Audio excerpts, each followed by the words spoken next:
Station पर आधी रात के समय सारे पैसेंजर बहुत देर से ट्रेन का इंतजार कर रहे होते हैं। कुछ समझ ही नहीं आ रहा कब से ट्रेन का इंतजार कर रहे हैं, लेकिन ट्रेन आ ही नहीं रही है। भगवान, अब मैं अपने बच्चों के पास कैसे जाऊंगी? बहन, आज से पहले ऐसा कभी नहीं हुआ। ये तो मैं पहली बार देख रही हूँ। पहली बार कोई ट्रेन अपने टाइम से नहीं आई है। तभी वहाँ पर से एक बूढ़ा आदमी गुजर रहा होता है। उसके पूरे चेहरे पर पसीना टपक रहा होता है और आंखों में खौफ नजर आ रहा होता है। वो बूढ़ा आदमी अपने मन ही मन कुछ न कुछ बड़बड़ा रहा था। अरे कोई नहीं बचेगा, सबको मार देंगे वो लोग। वो भूतिया बारात कुछ ही देर में आती ही होगी। 12 बजने वाले हैं। बदलापुर एक्सप्रेस, खूनी एक्सप्रेस निकल रही होगी अपना शिकार ढूंढने। कोई नहीं बचेगा। अरे सब के सब मारे जाएंगे। चलो जाओ यहाँ से, चले जाओ। उस बूढ़े आदमी की बातें सुनकर वहाँ खड़े कुछ लोग थोड़े से हैरान रह जाते हैं। अरे ये बाबा क्या बोल रहे हैं, कुछ समझ ही नहीं आया। अरे वो बूढ़ा आदमी है, क्या फर्क पड़ता है, कुछ भी कह रहा होगा। बुढ़ापे में इसका दिमाग सठिया गया है। लोग वहाँ खड़े उस बूढ़े आदमी की बातों को नजरअंदाज कर देते हैं। तभी रेलवे स्टेशन पर एक ट्रेन आने की आवाज आती है। अरे वाह, लगता है ट्रेन आ गई है। चलो, भगवान का लाख लाख शुक्र है। हाँ बहन, कम से कम अब मैं अपने बच्चों के पास पहुँच तो जाऊंगी। आज तो बहुत ही ज्यादा लेट हो गई हूँ। देखो, रात के 12 बज रहे हैं। ये भी कोई समय है ट्रेन के आने का? जैसे ही रेलवे स्टेशन पर ट्रेन पहुंचती है, ट्रेन का नाम बदलापुर एक्सप्रेस लिखा होता है, जिसके बाद बहुत ही जल्दी वहां खड़े सारे पैसेंजर ट्रेन के अंदर चढ़कर बैठ जाते हैं और ट्रेन चलनी शुरू हो जाती है। जैसे ही ट्रेन रेलवे स्टेशन से पैसेंजर को लेकर जा रही होती है, वहीं बूढ़ा आदमी भागते हुए ट्रेन की तरफ आता है और चिल्लाता है, अरे मत बैठो इस ट्रेन के अंदर, तुम में से कोई नहीं बचेगा। सबके सब मारे जाओगे। ये कोई मामूली ट्रेन नहीं, भूतिया ट्रेन है। तुम सबकी बलि चढ़ेगी। जब तक वो बूढ़ा आदमी ट्रेन तक पहुंचता, ट्रेन वहां से निकल जाती है, जिसके बाद सभी पैसेंजर ट्रेन में सफर कर रहे होते हैं। कुछ दूरी पर चलने के बाद ट्रेन के अंदर से बहुत ही अजीब अजीब आवाजें आनी शुरू हो जाती हैं। भगवान, ये कैसी आवाज आ रही है ट्रेन के अंदर से? ऐसा लग रहा है जैसे कोई चीख चिल्ला रहा है। तभी अचानक से ट्रेन के अंदर की लाइट ऑन ऑफ होने लगती है, जिसकी वजह से ट्रेन के अंदर बैठे सभी पैसेंजर्स बहुत ज्यादा डर जाते हैं। अरे, आखिर ये सब हमारे साथ आज हो क्या रहा है? कभी ट्रेन टाइम पर नहीं आती, तो कभी ट्रेन के अंदर की लाइट ऑन ऑफ होने लगती है। मुझे तो बहुत ज्यादा डर लग रहा है, कुछ समझ ही नहीं आ रहा क्या करूं।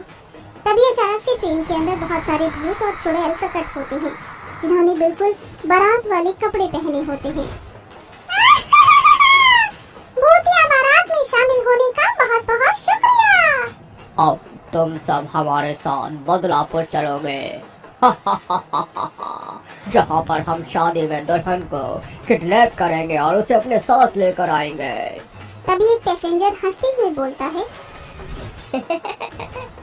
कौन हो तुम लोग? लगता है यहाँ पर कोई सर्कस चल रहा है। देखो, अपना ये बैंड बाजा उठाओ और यहाँ से दफा हो जाओ, क्योंकि हम लोग पहले ही अपने घर जाने के लिए लेट हो चुके हैं और तुम्हारी ये बेदुखी की बातें हमें परेशान कर रही है। लगता है ये लोग हमारी बातों को नजरअंदाज कर रहे हैं। इन्हें अभी तक ये भी नहीं समझ आ रहा कि हम भूत और चुड़ैल हैं और ये भूतिया बारात जा रही है। इसको तो सबक सिखाना ही होगा। तो फिर देरी किस बात की है? मेरी भूतिया बारात इन लोगों को हमारी टीम में शामिल करने के लिए हमें इन्हें मौत के घाट उतारना होगा। टूट पड़ो इन लोगों के ऊपर।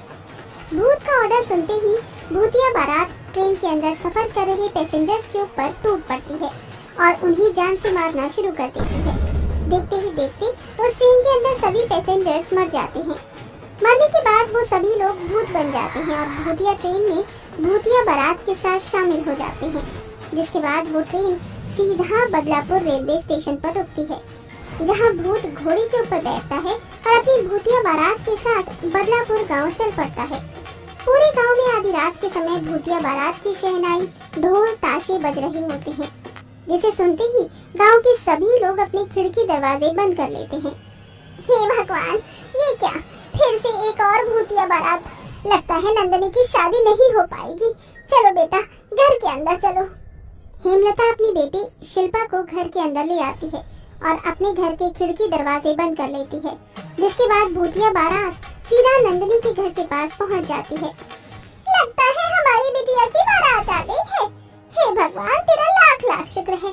पंडित जी के करवाए हुए हवन की वजह से सब कुछ राजी खुशी हो रहा है।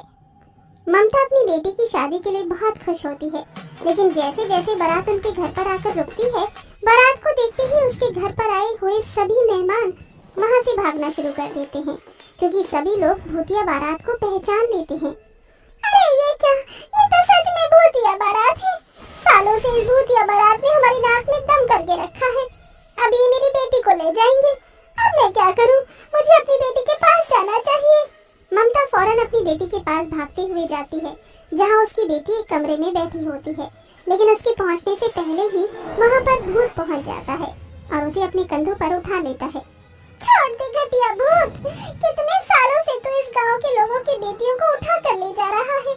आखिर तू चाहता क्या है? मेरी बेटी ने तेरा क्या किया है? आज उसकी शादी है, छोड़ दे उसे। मेरे होते हुए इस गांव में कोई शादी नहीं होगी।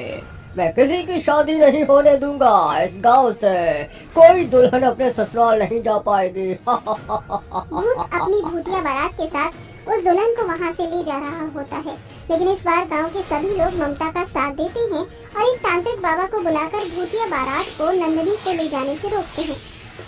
सालों से तो इस गांव की दुल्हन को उठा कर ले जा रहा है। बदलापुर में अब एक ही लड़की नहीं बची और ये एक आखिरी लड़की थी इस गांव की, और इसको भी तू ले जा रहा है। मेरे रहते इसे यहाँ से नहीं ले जा सकता। छोड़ दे इसे। जा तांत्रिक, मेरी भूतिया बारात के सामने तू कुछ नहीं कर पाएगा। मैं तुझे भी मार दूंगा। लगता है तू सीधी तरह नहीं मानेगा, तुझे तो मजा चखाना ही होगा। तांत्रिक ऐसा कहकर भभूति निकालता है और मंत्रों के जाप से भभूति में फूंक मारकर भूतिया बारात के ऊपर उड़ा देता है, जिसके चलते वो सभी तड़पने लगते हैं। अब बता भूत, क्यों कर रहा है तू ऐसा? क्यों तू किसी की शादी नहीं होने देता? कुछ साल पहले इस गांव की एक लड़की से मैं प्यार करता था। बहुत ही मुश्किलों के बाद हमारे माता पिता शादी के लिए मारे थे। मैं गाजियाबाद रहता था, लेकिन इस बदलापुर में मेरी प्रेमिका रहती थी। हमारे घर वाले हमारी शादी करवाने वाले थे। मैं गाजियाबाद से बदलापुर ट्रेन से अपनी बारात लेकर आ रहा था, लेकिन एक दुर्घटनावश मेरी ट्रेन का एक्सीडेंट हो गया और मेरी पूरी बारात एक्सीडेंट के दौरान मर गई। जिसके बाद मेरी माशूका ने किसी और से शादी कर ली। तब से मैं तड़प रहा हूँ, इसलिए मैं इस गांव की किसी भी दुल्हन को उसके ससुराल जाने नहीं देता। जो हुआ एक हादसा था, और फिर उस हादसे में बदलापुर की रहने वाली लड़कियों का कोई कसूर नहीं। यहाँ तक कि तेरी प्रेमिका तेरे जाने के बाद अपने जीवन में आगे बढ़ी। कब तक ये इस सदमे में रहती? उसने सही फैसला लिया, लेकिन ये जो तू कर रहा है ये ठीक नहीं है। यहाँ से चला जा, उसी में सबकी भलाई है। तांत्रिक के समझाने के बाद भूत अपनी भूतिया बारात के साथ वहां से हमेशा के लिए मुक्त हो जाता है। जिसके बाद बदलापुर में अब किसी भी लड़की की शादी होती तो वहां पर कोई ट्रेन से भूतिया बारात नहीं आती। अब बदलापुर के लोग खुशी खुशी अपनी बेटियों को विदा करते हैं।